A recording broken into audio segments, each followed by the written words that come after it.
El Manresa acaba l'any de la millor manera, amb una golejada contra la Unió Esportiva Valls, el mateix equip que a la pretemporada el va fer baixar del núvol, just una setmana abans de començar la Lliga, amb les sensacions d'un equip que encara no sap on té el sostre i a només un punt dels llocs d'honor, els que donen pas a la lluita per l'ascens. Un gol afortunat en pròpia porteria a la primera part i 2 gols més a la represa, el primer també un xic de fortuna i l'últim un golaç del killer Noah, permeten als deixebles de Ferran Costa encarar les vacances del Nadal amb una sobredosi d'optimisme i amb més ganes que mai que arribi el 10 de gener un Terrassa-Manresa que promet.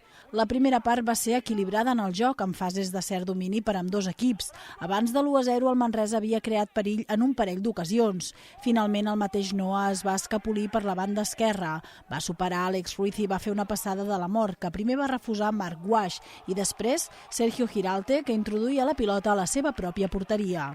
La represa es va tenyir de color blanc i vermell. El Manresa va saber governar el partit amb possessions llargues, sabent conservar la pilota malgrat la pressió alta dels visitants.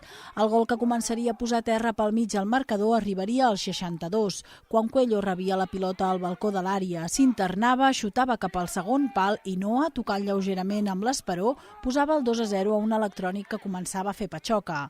Amb el mateix guió s'arribaria a la recta final, quan va aparèixer la cama esquerra de Toni Sureda per posar un caramel al cap de Noah, perquè amb un salt prodigiós col·loqués la pilota ajustada al pal dret de Gonzo, que va fer l'estàtua.